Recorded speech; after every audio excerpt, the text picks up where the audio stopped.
Amis de l'analyse de schéma, bonjour. Eh oui, déjà un mois depuis la dernière analyse.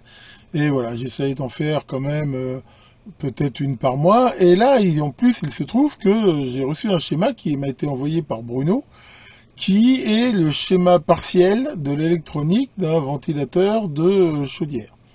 Alors, ce schéma, c'est Bruno, d'après ce que j'ai compris, qui l'a fait par ce qu'on appelle du rétro-engineering. C'est-à-dire qu'en regardant le circuit imprimé, il a suivi les pistes et essayé de refaire une partie du schéma.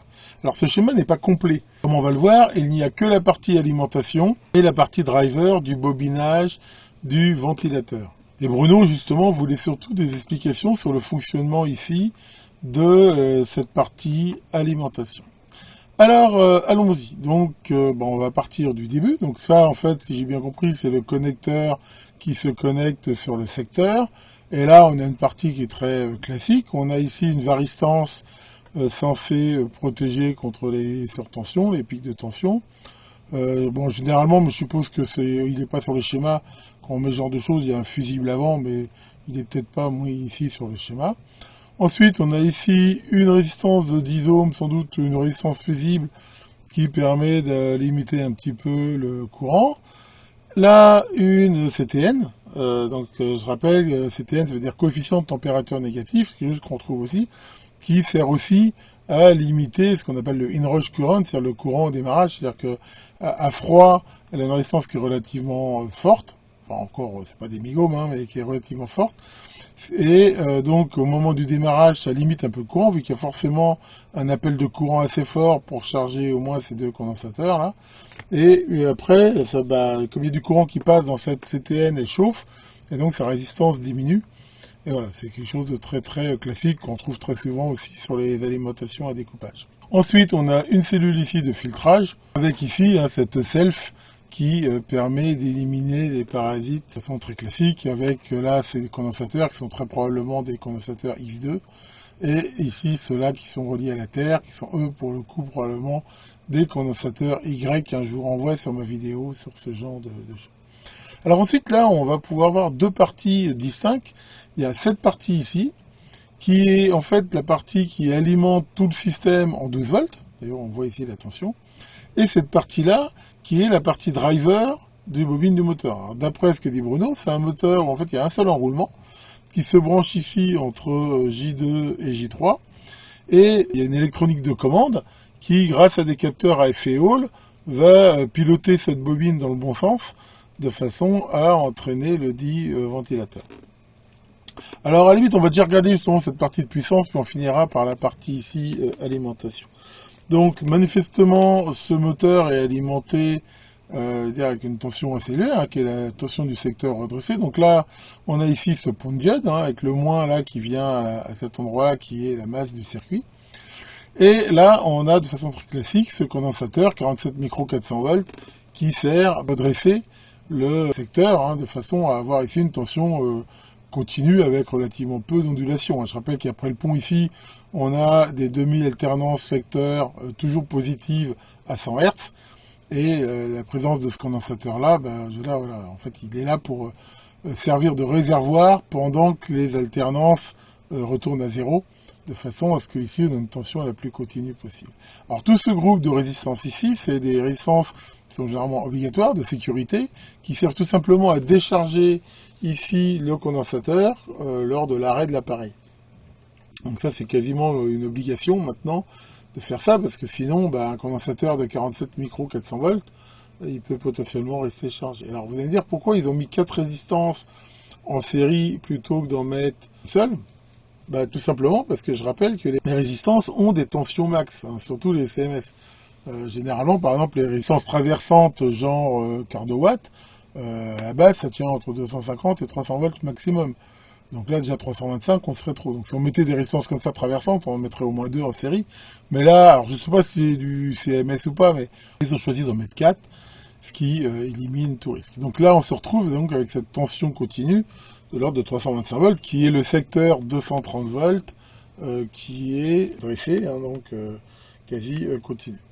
Alors, on voit que cette tension-là, après, arrive sur ces deux étages, qui sont complètement identiques, et là, en fait, c'est un montage en pont, Donc là, on a ces deux transistors. Donc là, on a ici, avec cette résistance là, qui limite un petit peu le courant, on voit qu'il arrive ici. Et ben, on peut voir que voilà, en fait, de temps en temps, il commute, par exemple, ce point-là en positif, c'est-à-dire que ce transistor MOS ici est saturé, alors que celui-ci est bloqué et celui-ci saturé. Donc on voit bien que la tension positive, là, elle arrive ici, elle passe là, elle va dans la bobine du moteur et elle repart ici, voilà, à la masse. Et quand le moment est choisi, hein, par la logique de contrôle, bah, ça s'inverse. Et à ce moment-là, bah, voilà, c'est celui-là qui est positif et la tension passe pareil comme ça dans la bobine et revient ici. Donc c'est assez classique. Et donc ces transistors MOSFET sont pilotés par ces circuits ici qui les commandent. Alors, on peut voir un truc qui est intéressant, ce sont que des MOSFET canal N. Or, pour commander un MOSFET canal N, il faut sur sa grille une tension positive. Alors ces circuits de pilotage, et c'est sans doute le rôle de ce condensateur ici, ils ont ce qu'on appelle des systèmes bootstrap. En gros, l'idée, c'est que ça permet de créer justement une tension qui est supérieure, ce qui évite ici d'avoir à utiliser des transistors canal P. Parce que si on n'avait pas ce système-là, bah, généralement on fait des push-pull comme ça avec un canal P, mais je rappelle que les MOSFET canal P, ils sont beaucoup moins fréquents, ils sont beaucoup plus chers, ils sont moins performants. Donc voilà, mais ça en effet on peut voir là c'est des IR2106, donc ça c'est vraiment des circuits drivers qui sont faits pour voilà, donner le courant qui va bien dans les grilles et assurer cette fonction. Donc là, je vous renvoie au datasheet. Alors bien sûr, comme j'ai dit, ce schéma est partiel, donc normalement ici, il doit y avoir la logique de commande qui justement pilote pour inverser le courant ici dans la bobine au bon moment. Donc voilà pour cette partie de puissance. Alors bien sûr, ce circuit électronique, donc justement cette logique qu'on ne voit pas, et même ici cette partie-là, ça doit être alimenté ici en 12 volts. Alors qu'est-ce qu'ils ont choisi? En fait, ils ont choisi de faire un montage qui n'utilise pas de transfo. Pourquoi? Parce que ça coûte cher un transfo, ça prend de la place, et en même temps, il y a des chances que pour ce montage, ils n'ont pas besoin d'avoir ce qu'on appelle une isolation galvanique. Il faut voir que ce montage, il n'est pas isolé du secteur par un transformateur. C'est-à-dire que potentiellement, le secteur est partout dans ce montage. Mais s'il est dans un boîtier complètement isolé, bon, qu'il n'y a pas d'organe de commande, c'est absolument pas gênant. Alors, ou peut-être qu'il y a une commande par photocoupleur d'une autre alim, enfin voilà. Enfin, donc il n'est pas isolé. Alors, qu'est-ce qu'ils ont choisi pour avoir ici du 12 volts? Donc là, ils ont choisi un système qui, ma foi, est un petit peu, on va dire, presque l'inverse des circuits à triac ou à thyristor. C'est quoi l'idée? Là, grâce ici à ces deux diodes, c'est pareil. Ici, on va avoir à 100 Hz une double alternance positive. Donc, imaginons qu'au démarrage, on parte à 0. Donc, le condensateur qui est ici est déchargé. Et ce MOSFET, là, lui, il est bloqué. La tension ici commence à augmenter. Donc je rappelle que elle est ici, elle va augmenter jusqu'à 325 volts. Hein, il n'y a pas de raison que ça change. Donc là, elle part à 0, elle commence à augmenter. Et qu'est-ce qui se passe? C'est qu'à un moment donné, la tension ici sur la grille du MOSFET est telle qu'il va devenir passant. Donc à ce moment-là, le condensateur qui est ici va commencer à se charger via ici la résistance qui limite un petit peu le courant. Et donc la tension monte, et potentiellement elle monterait jusqu'à 325 volts. Mais on va la calmer un petit peu. Et comment on la calme? Grâce ici à ce transistor. On peut voir que ce transistor-là, lui, il a ici, via cette diode Zener, et on voit que quelque part, il court-circuite la grille ici du MOSFET. Donc là, la tension monte. En gros, quand on va arriver aux alentours de 12 volts, qu'est-ce qui va se passer? La Zener ici va devenir passante. À ce moment-là, le transistor ici va devenir passant et il va commencer à couper ici la grille du MOSFET qui fait que il ne sera plus passant justement. À ce moment-là, c'est comme si ici le circuit était ouvert. Donc le condensateur, il reste chargé à la tension où le MOSFET s'est arrêté. Donc ici, ça doit être calculé pour 12 volts. Après, la tension ici, elle va continuer à monter méchamment jusqu'à 325 volts. Mais ici, c'est comme si le circuit-là était déconnecté. Il n'y a plus rien à faire, quoi. Ça monte, ça redescend. Et en fait, quand ça va redescendre, ça va encore recommencer. Mais ici, sur la descente. C'est-à-dire que là, quand la tension va redescendre dans 12 volts, le transistor va à nouveau conduire. Et sur la partie descendante de l'alternance, il va encore se charger. Et puis après, quand il va arriver complètement à zéro, bah là, ça va tout couper parce qu'il n'y aura même plus assez de jus dans la grille. Et puis, bah, ça va recommencer comme ça indéfiniment. Donc en gros, qu'est-ce qu'on va avoir ici? Là, si on mettait ici une sonde d'oscilloscope, bah, on aura une tension qui part de zéro, qui monte, enfin au moins la première fois, je veux dire, jusqu'à peu près 12 volts, puis il reste à 12 volts, et ainsi de suite, quoi. Je veux dire, après, là, ce condensateur-là, un petit peu comme celui-ci, bah, pendant le temps où le système ne charge plus, c'est-à-dire que le transistor ici est coupé, ou les petits moments où ça passe à zéro, bah, lui, il est chargé et il va fournir le 12 volts au circuit. Donc voilà le principe ici. Alors cette diode Zener ici, elle est aussi faite pour limiter la tension sur la grille. Je rappelle que les MOSFET, ils aiment pas avoir des tensions de grille trop grosses. Hein. Généralement, enfin, c'est 20 volts vraiment dans les datasheets maximum. Mais là, bah, c'est à la limite. Même éventuellement, peut-être s'il y a des pics un peu par sécurité. Et ben voilà, c'est comme ça que ça marche. Et ma foi, c'est relativement astucieux. Hein, j'ai rien à dire sur ce schéma. Alors, ça n'a pas forcément quand même un super rendement. C'est pas une alimentation à découpage. Donc, comme on voit ici, il n'y a aucune self. Il n'y a rien là qui va, je veux dire, à un moment emmagasiner du courant. En gros, on charge le condensateur. Je veux dire que jusqu'à la tension de 12 volts.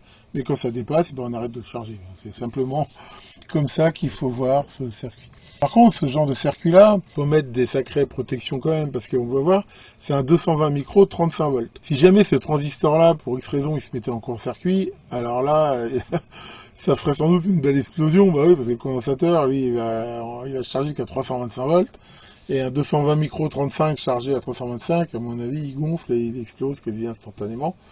Et puis en même temps, ça serait même plus grave que ça, parce que ça irait mettre du 325 volts ici sur tout le système, là 12 volts d'alimentation, et ça flinguerait, à mon avis, ça flingue tout le circuit. Là. Donc c'est quand même un petit peu dangereux. Personnellement, un truc comme ça, ici j'aurais mis un bon TVS bien costaud, au moins de 14 volts, voilà, même pour ça, même à 15 volts, mais un gros TVS très costaud, et là j'aurais mis un fusible de telle façon que si jamais un jour ça arrive, bah, le TVS là il va se mettre en court-circuit, ça ferait péter le fusible, et au pire on limiterait la casse à cette partie-là.